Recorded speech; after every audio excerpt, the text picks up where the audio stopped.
Hello friends, आज आपकी mock test 9 number की क्लास है। मॉक टेस्ट जो है वो आपका 9 रहेगा। सीडीपी की क्लास रहेगी आपकी। अभी आपकी जो 2 क्लासेस है वो नहीं हो पाई थी नेटवर्क की इशू की वजह से। ट्यूसडे और जो थर्सडे की क्लास थी नहीं हो पाई थी। अब आपकी जो है वो कंटिन्यू क्लासेस होंगी। तो नाउ स्टार्ट करते हैं आज की क्लास को, जिसमें हमारा फर्स्ट नंबर का क्वेश्चन आता है। मॉक टेस्ट 9 का फर्स्ट नंबर का क्वेश्चन है हमारा। फर्स्ट नंबर का क्वेश्चन आता है कि प्रश्न निम्न प्रकार के होते हैं। पौधे और जानवर में 4 अंतर बताइए। ये प्रश्न किस प्रकार के प्रश्न का उदाहरण है? कि जो हमारे प्रश्न होते हैं, क्वेश्चन होते हैं, आपने देखा होगा मोस्टली बहुत सारे तरीके के होते हैं। ऑप्शन में भी आपको पता लग जाएगा कि हमारे जो प्रश्न हैं वो बहुत सारे तरीके के होते हैं। लेकिन यहाँ सिर्फ एक के बारे में पूछा गया है कि जो पौधे और जानवर दोनों अलग अलग चीज़ हैं। दोनों में अगर हमें अंतर जांचना हो, अंतर बताना हो, तो ये जो प्रश्न है ये हमारा किस तरीके का प्रश्न कहलाता है? तो फर्स्ट ऑप्शन आता है लघु उत्तरीय प्रश्न। सेकंड ऑप्शन आता है वस्तुनिष्ठ प्रश्न। थर्ड ऑप्शन आता है अति लघु उत्तरीय प्रश्न। फोर्थ ऑप्शन आता है आपका उपरोक्त में से कोई नहीं। तो इसका करेक्ट आंसर क्या होगा? गैस करो आप। अगर आपने पढ़ा है तो आप बता दोगे। ये मैंने थ्योरी में भी कराया हुआ है आपको, अगर आपने मेरी थ्योरी क्लासेस देखी होगी। ठीक है, थ्योरी क्लास जिसने ना भी देखी हो तो वो क्या है, यूट्यूब पे जाना। यूट्यूब पे आपको चैनल मिलेगा। यूट्यूब पे आपका चैनल रहेगा। चैनल का नाम है आपका @shivi.all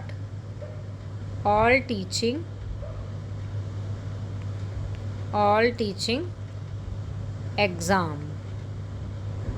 ठीक है, ये आपका चैनल का नाम है। इसके अंदर मैंने मॉक टेस्ट 9, ये मॉक टेस्ट चल रहे हैं अभी फ़िलहाल आपके। लेकिन इससे पहले क्या है, मैंने सारे चैप्टर्स की जो है थ्योरी आपकी करा दी है। तो इसका जो करेक्ट आंसर होगा आपका, करेक्ट आंसर इसका होगा आपका ए ऑप्शन। क्या रहेगा इसका करेक्ट आंसर? ए ऑप्शन रहेगा, लघु उत्तरीय प्रश्न।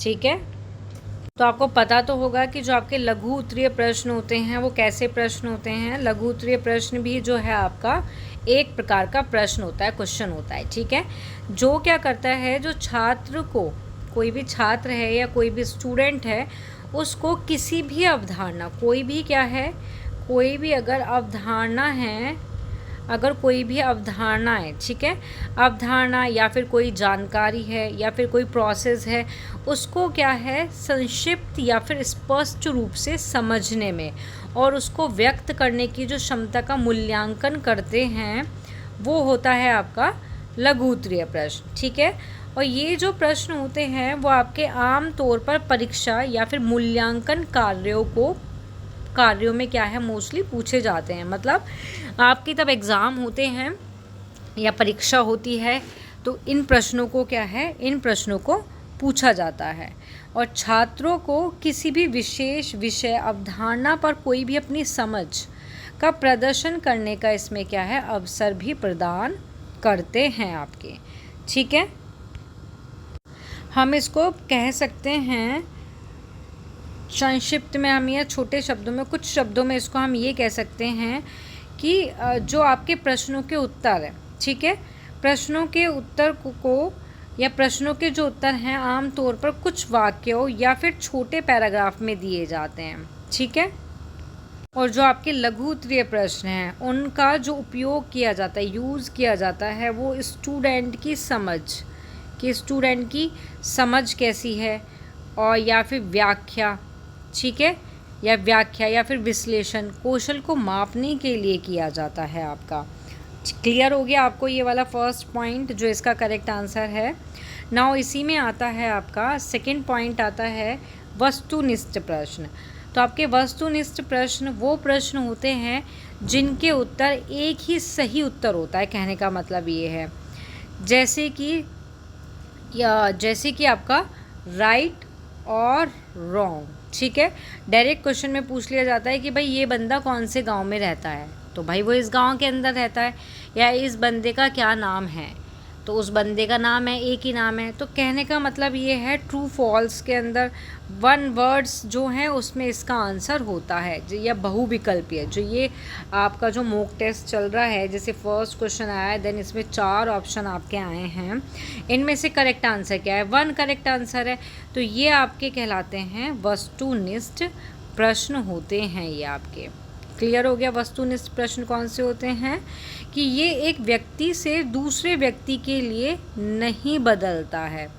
इस प्रश्न में क्या होता है? मोस्टली बहुविकल्प MCQ जो होते हैं आपके राइट रॉन्ग होते हैं, या फिर आपकी मैचिंग जो होती है इसमें, या फिर आपके फिलिंग द ब्लैंक होते हैं। ठीक है, फिलिंग द ब्लैंक्स जो होते हैं ये सब किसके अंदर आते हैं आपके? ये आते हैं आपके वस्तुनिष्ठ प्रश्न के अंदर। क्लियर? उसके बाद इसी में आता है आपका अति लघु उत्तरीय प्रश्न। तो आपको क्या है, सभी के बारे में पता होना चाहिए कि इस टाइप के प्रश्न हैं और ये प्रश्न होते कौन से हैं। अब फर्स्ट को ये जो क्वेश्चन है ये तो ये था कि दोनों में डिफरेंस बताओ, तो करेक्ट आंसर ये हो गया। वस्तुनिष्ठ का मैंने बता दिया, राइट रॉन्ग हो गया, मैचिंग हो गया, फिलअप्स हो गया। तो आपका क्या है क्वेश्चन? ज़रूरी थोड़ी ना क्वेश्चन नहीं आता, आपका क्वेश्चन ये भी आ सकता था कि भाई आगरा कहाँ पे है, ठीक है, या फिर ताजमहल कहाँ पे है। ठीक है, ऑप्शन में दे देते भाई आगरा है, या फिर और कोई 3 ऑप्शन और रख देते, तो करेक्ट आंसर क्या होता? आगरा होता। तो वो क्या हो गया? वस्तुनिष्ठ में आ गया। तो क्वेश्चन भी चेंज हो सकता है, ऑप्शन तो यही रहेंगे, क्वेश्चन चेंज हो सकता है, इसीलिए आपको सारे ऑप्शंस के बारे में पता होना चाहिए। उसके बाद आता है आपका अति लघु उत्तरीय प्रश्न। तो आपके अति लघु उत्तरीय प्रश्न वो प्रश्न होते हैं जिनके उत्तर बहुत छोटे से होते हैं। ठीक है, इनका उत्तर क्या है? एक शब्द का भी हो सकता है। क्या है? एक शब्द का भी हो सकता है आपका। ठीक है, एक क्या है? एक वाक्यांश का भी हो सकता है। ओके, या फिर बहुत कम शब्द में भी दिया जा सकता है। और इन प्रश्नों का जो उद्देश्य होता है, इन प्रश्नों का एम जो होता है वो होता है छात्र का जो विषय है, सब्जेक्ट है, सब्जेक्ट में ज्ञान और समझ को सटीक जांच करना होता है इसमें। ठीक है, तो क्लियर हो गया इसमें आपको।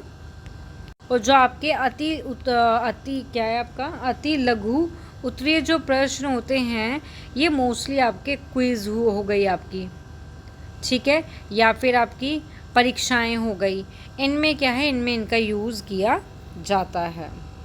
तो क्लियर हो गया आपको इन तीनों ऑप्शंस के बारे में। नाउ नेक्स्ट क्वेश्चन आता है आपका 2nd नंबर का क्वेश्चन आता है, जब शिक्षार्थी की संख्या ज़्यादा होती है तब किस प्रकार के प्रश्नों द्वारा उनका मूल्यांकन किया जाता है? फर्स्ट ऑप्शन अति लघु, सेकंड ऑप्शन निबंधात्मक, थर्ड ऑप्शन वैकल्पिक, या फिर 4 ऑप्शन आपका वस्तुनिष्ठ। तो करेक्ट आंसर क्या होगा इसका? करेक्ट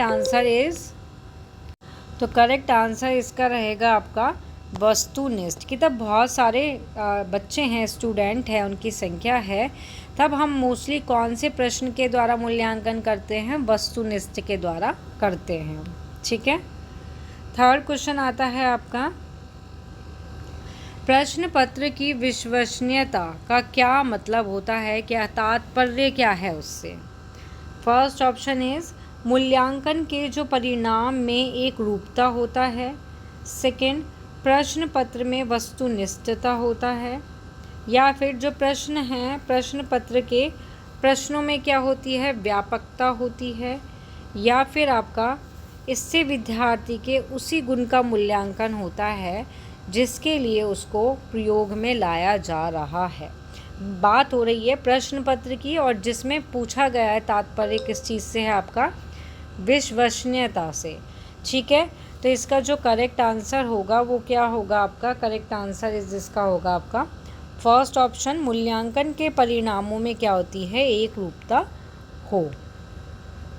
ठीक है, कि प्रश्न पत्र की विश्वसनीयता का आपको मीनिंग भी पता लग गया यहाँ पे क्या मतलब है। थोड़ा और इसके बारे में डिटेल में जानना चाहेंगे तो इसका मतलब होता है, विश्वसनीयता का अर्थ होता है कि वो कितने स्थिर और सुगम रूप से एक ही चीज़ को माप सकता है, या फिर ये भी दर्शाता है कि एक ही प्रश्न पत्र को अलग अलग समय पर अलग अलग व्यक्ति के द्वारा देने पर रिजल्ट परिणाम जो है समान मिलते हैं या फिर नहीं। ठीक है, ओके। और इसमें क्या होता है इसकी स्थिरता में कि विश्वसनीयता जो है एक प्रश्न का जो विश्वसनीय है यह प्रश्न पत्र का, तो बार बार दिए जाने पर भी क्या होना चाहिए, समान ही रिजल्ट निकल के आना चाहिए। कि यदि आप एक ही प्रश्न को क्या कर रहे हैं, अगर कोई भी एक ही प्रश्न है अगर उसको बार बार दोहराते हैं तो आपको क्या है, रिज़ल्ट जो है समान मिलना चाहिए, एक दूसरे से मेल खाना चाहिए, एक ही अवधारणा को मापनी चाहिए। ठीक है, तो ये होता है विश्वसनीयता। नाउ नेक्स्ट क्वेश्चन आता है, इसमें 4 नंबर का क्वेश्चन आता है, प्रश्न पत्र की वैधता का क्या तात्पर्य है। फर्स्ट ऑप्शन, मूल्यांकन के परिणाम में एकरूपता हो। सेकंड ऑप्शन, प्रश्न पत्र के प्रश्नों में व्यापकता हो। सी ऑप्शन, प्रश्न पत्र के प्रश्नों में वस्तुनिष्ठता हो। या फिर डी ऑप्शन, इससे विद्यार्थियों के उसी गुण का मूल्यांकन हो जिसके लिए उसको उपयोग में लाया जा रहा है। विश्वसनीयता और वैधता में दोनों में डिफरेंसेस देखना, समझना कि इसका करेक्ट आंसर उसमें वो क्यों था और इसमें ये क्यों है। ठीक है, तो इसमें जो करेक्ट आंसर है वो रहेगा कि इससे क्या होता है, इससे विद्यार्थी के उसी गुण का मूल्यांकन होता है जिसके लिए उसको यूज़ में लाया या प्रयोग में लाया जा रहा है आपका। ओके, अब बात आती है प्रश्न पत्र की वैधता। तो प्रश्न पत्र उन चीज़ों को मापने में मोस्टली सक्षम होते हैं जो वह मापने का प्रयास कर रहा है। ठीक है, यह एक ऐसा मूल्यांकन है जो सभी ढंग से क्या है, उस चीज़ को मापता है जो ये मापने का दावा मोस्टली करता है। ठीक है, और वैधता क्या है, वैधता एक परीक्षण की गुणवत्ता का एक महत्वपूर्ण पहलू होता है। ये चीज़ सुनिश्चित करता है कि परीक्षण का जो उपयोग करके जो प्राप्त किए गए जो भी रिज़ल्ट हैं, परिणाम हैं, वो सही हैं। ठीक है, और उनका उपयोग सही ढंग से किया जा सकता है। आपका क्लियर हुआ, आपको समझ आया इसका आंसर कि इसका आंसर ये क्यों है, कैसे है। नाउ नेक्स्ट क्वेश्चन आता है आपका 5 नंबर का क्वेश्चन आता है, शिक्षण विधियाँ तथा शिक्षण व्यूह रचना में क्या अंतर होता है। फर्स्ट ऑप्शन आपका पाठ्य वस्तु, सेकेंड ऑप्शन प्रारूप, थर्ड ऑप्शन उद्देश्य, या फिर डी ऑप्शन आपका अधिनियमों का। दोनों में क्या डिफरेंसेस है, अधिनियमों का, उद्देश्य का, प्रारूप का, या फिर पाठ्य वस्तु का। गैस करो इसका आंसर क्या होगा। आपको हर तरीके के क्वेश्चन मिलेंगे इसमें, हर चैप्टर में से मिलेंगे, हर टॉपिक के अंदर से मिलेंगे। तो इसका करेक्ट आंसर होगा आपका अधिनियमों का। ठीक है, क्यों, क्योंकि ये एक शिक्षण विधि शिक्षण के लिए इस्तेमाल की जाने वाली एक रणनीति या फिर तकनीकी का क्या है, प्रतिनिधित्व करती है। ठीक है, क्या चीज़ करती है, शिक्षण विधि क्या करती है आपकी, कि शिक्षण विधि आपकी तकनीकी और रणनीति को संदर्भित करती है। जैसे एग्जाम्पल हो गया आपका, इसमें एग्जाम्पल में आ गया हो गया आपका व्याख्यान करना, चर्चा करना, ठीक है, या फिर खेल, या फिर कोई परियोजना। यह आता है शिक्षण विधि के अंतर्गत। कि शिक्षण विधि क्या करती है, छात्र को, जो भी स्टूडेंट होते हैं, क्या करती है, जो भी स्टूडेंट होते हैं, आपके स्टूडेंट होते हैं, उसके ज्ञान को, कौशल को सिखाने के लिए एक निर्धारित तरीका या फिर एक क्या है, पद्धति होती है। ठीक है, और शिक्षण विधि का चयन जो है वो शिक्षण के उद्देश्य, छात्र की आवश्यकता और जो विषय सामग्री यूज़ करते हैं उसके अनुसार ही इसका किया जाता है आपका। ठीक है, उसके बाद इसी में है आपका, दोनों में डिफरेंसेस क्या था, कि शिक्षण व्यू रचना क्या है भाई, जबकि क्या है शिक्षण व्यू रचना क्या है, ये एक क्या है व्यापक दृष्टिकोण है। क्या है ये? व्यापक दृष्टिकोण है। ठीक है, दृष्टिकोण है जो क्या करती है, जो शिक्षण योजना और जो मूल्यांकन होता है उसके सहित ही क्या करती है, शिक्षण के सभी पहलू को क्या करती है, शामिल करता है ये। ओके, तो ये होता है शिक्षण व्यू रचना। और इन दोनों में जो डिफरेंसेस है वो अधिनियमों का डिफरेंसेस आता है। क्लियर? नाउ नेक्स्ट क्वेश्चन आता है आपका 6 नंबर का क्वेश्चन आता है, कक्षा 6 का शिक्षार्थी, मतलब कक्षा 6 है जिसका एक स्टूडेंट है जो उच्चारण में क्या करता है, त्रुटि करता है, और जो टीचर है वो उसकी मदद करता है। तो फर्स्ट ऑप्शन आता है आपका सही उच्चारण दोहराना।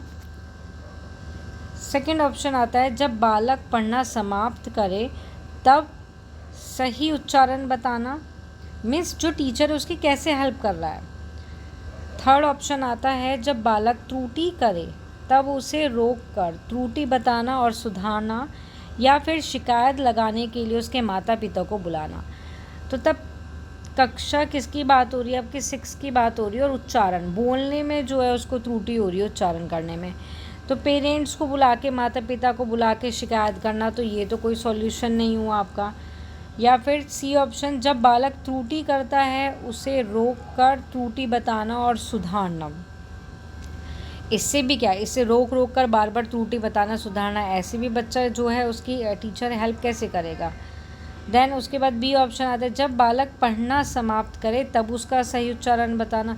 अरे तब बच्चा गलती कर रहा है तब उसको बताना चाहिए, या फिर उसको कहने का मतलब ये है यहाँ पे, अगर इसका फर्स्ट ऑप्शन हम आंसर में रखते हैं सही उच्चारण दोहराना, तो शिक्षण क्या करेगा, टीचर क्या करेगा, उसकी मदद करता है सही उच्चारण को दोहराने में, कि बच्चा सही उच्चारण दोहराओ। ये नहीं है बार बार उसको रोक रहे हैं, त्रुटि बता रहे हैं, उसको वहीं पे सुधार रहे हैं।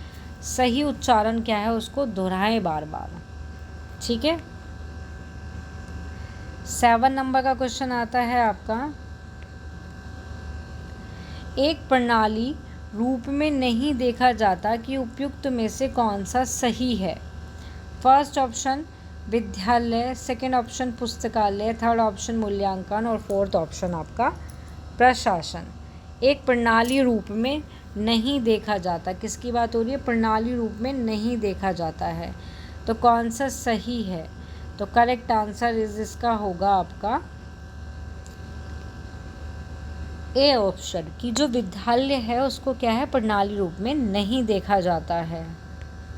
ठीक है, तो ये इसका क्या है, करेक्ट आंसर है कि विद्यालय को प्रणाली रूप में नहीं देखा जाता। तो ये इसका करेक्ट आंसर है। 8 नंबर का क्वेश्चन आता है आपका, शिक्षण के चर को मिलान करो। ठीक है, आपको चर दिए हुए हैं, स्वतंत्र चर, आश्रित चर और मध्यस्थ हस्तक्षेप चर। ठीक है, तो इनको क्या करना है, इनको हमें मिलान करना है कि स्वतंत्र चर कौन सा होता है, आश्रित कौन सा होता है आपका, और मध्यस्थ हस्तक्षेप कौन सा होता है। तो जो स्वतंत्र चर है वो होते हैं आपके शिक्षक। ठीक है, आश्रित चर होते हैं आपके विद्यार्थी, कि विद्यार्थी क्या है, शिक्षक पर क्या है, आश्रित है। ठीक है, उसके बाद आता है आपका इसी में मध्यस्थ या फिर हस्तक्षेप चर, तो ये होता है आपका पाठ्यक्रम। तो इसके अकॉर्डिंग आपका करेक्ट आंसर क्या होगा, ढूंढो इसमें कौन सा होगा। ए का सेकंड देखो ये रहा, ए का आपका, बी का थर्ड ये रहा, और फर्स्ट ये रहा। तो करेक्ट आंसर इसका होगा आपका ए ऑप्शन। आपको बस यहाँ पे क्या है, इनको याद रखना है, इनको पता होना चाहिए स्वतंत्र चर कौन होते हैं, आश्रित चर कौन होते हैं, और हस्तक्षेप क्या होता है। ठीक है, नेक्स्ट क्वेश्चन आता है आपका, नेक्स्ट 9 नंबर का क्वेश्चन आता है, 9 नंबर का क्वेश्चन है, शिक्षण के कितने चर होते हैं। शिक्षण के कितने चर होते हैं, तो करेक्ट आंसर इसका क्या होगा, बताइए। आपने ऊपर वाले क्वेश्चन पे ध्यान दिया होगा तो आप इसका करेक्ट आंसर बता दोगे। 4 होते हैं, 3 होते हैं, 2 होते हैं या 1 होते हैं? तो करेक्ट आंसर इस इसका बी ऑप्शन रहेगा कि 3 रहते हैं। आपने अभी पढ़ा था, अभी मैंने पढ़ाया था पहले वाले क्वेश्चन में भी कि स्वतंत्र चर, आश्रित चर और मध्यस्थ चर। तो चर कितने टाइप्स के हुए आपके? शिक्षण के स्तर कितने टाइप्स के हुए? 3 टाइप्स के। ओके। उसके बाद नेक्स्ट और लास्ट क्वेश्चन आता है आपका 10 नंबर का क्वेश्चन आता है इसमें। 10 नंबर का क्वेश्चन इज शिक्षण की P.W. जैक्सन के अनुसार कितनी अवस्थाएं होती हैं? जैक्सन के अनुसार पूछी गई हैं, तो कितनी होती हैं? 2, 4, 3 या फिर 1? तो इसका करेक्ट आंसर होगा 3 की। इसके P.W. जो है आपके P.W. जैक्सन जो हैं, इसके अनुसार भी कितनी आपकी अवस्थाएं होती हैं टीचिंग की? 3 होती हैं। अब कौन कौन सी होती हैं? फर्स्ट है आपकी पूर्व क्रिया चरण, जिसमें आपकी आती है पाठ योजना बनाना। ठीक है, ये क्या हो गया आपकी फर्स्ट अवस्था हो गई। नाउ सेकेंड अवस्था आती है आपकी इसमें सेकेंड अवस्था आती है इसमें आपकी अंतः क्रिया चरण। ठीक है, जिसमें आता है हमारा कक्ष की क्या आती हैं? क्रियाएं आती हैं। ओके। नाउ थर्ड आता है आपका 3 अवस्थाएं होती हैं ना, तो 2 अवस्थाएं तो ये हो गई आपकी, और आपकी थर्ड अवस्था आती है इसमें। थर्ड अवस्था में आता है उत्तर क्रिया चरण। ठीक है, जिसमें आता है मूल्यांकन के संबंधी क्रियाएं। मूल्यांकन संबंधी क्रियाएं, जो भी क्रियाएं होती हैं वो आती हैं आपकी इसके अंतर्गत आती हैं। तो क्लियर हो गई आपको सारी की सारी अवस्थाएं। आपका एक क्वेश्चन इस तरीके से भी आ सकता है, ये तो कंप्लीट हो गया आपका 10 क्वेश्चन कंप्लीट हो गए। एक क्वेश्चन और आ सकता है आपका शिक्षण के स्तर के बारे में, कि शिक्षण के स्तर। ठीक है, तो इसके 3 स्तर होते हैं, स्मृति, अवबोध और आपका थर्ड आता है इसमें चिंतन स्तर। ठीक है, चिंतन स्तर। तो इसमें क्या है आपका कि जो स्मृति स्तर है वो हर्बर्ट ने दिया है, 1 नंबर में क्वेश्चन आ जाता है आपका। अब बहुत जो स्तर है वो मॉरिसन ने दिया है। ठीक है, और देन उसके बाद आता है चिंतन स्तर, जो आपका दिया है हंट ने दिया है। क्लियर? तो ये इम्पोर्टेंट है सॉरी। तो ये आपका क्या है, ये आपका इम्पोर्टेंट है, इसको भी लर्न कर लेना, नोट करके इसको भी लिख लेना इन 10 क्वेश्चन के अलावा भी। तो ये थे आपकी आज की क्लासेस के 10 क्वेश्चन थे। सभी क्वेश्चन आपके इम्पोर्टेंट हैं। क्वेश्चन के जो आपका लैंग्वेज है वो चेंज हो सकती है, ऑप्शन कुछ चेंज हो सकते हैं, बट क्वेश्चन जो है आपके इसी तरीके के से आएंगे, क्योंकि हर चैप्टर में से इस तरीके की क्वेश्चन आपके मोस्टली आते हैं एग्ज़ाम के अंदर। ओके, तो नाउ यहाँ आपकी क्लास जो है वो ओवर होती है। जिसको भी क्लास पसंद आए वो इसको लाइक, शेयर, सब्सक्राइब करना ना भूले। और आपकी जो क्लासेस हैं अब क्या है, कंटिन्यू होगी, 1-2 दिन का गैप नहीं होगा। 1 दिन का गैप मीन्स जो मैंने टाइम टेबल बनाया हुआ था कि मंडे, ट्यूसडे, थर्सडे और आपका सैटरडे। ठीक है, मंडे, ट्यूसडे, वेडनेसडे नहीं होती, थर्सडे होती है, देन फ्राइडे नहीं होगी, फिर क्या होती है, सैटरडे को होती है। तो ये आपकी क्लासेस रहेगी और टाइमिंग आपका वही है 7 AM मॉर्निंग में। ओके, चलो तो मिलते हैं फिर नेक्स्ट क्लास में। Thank you.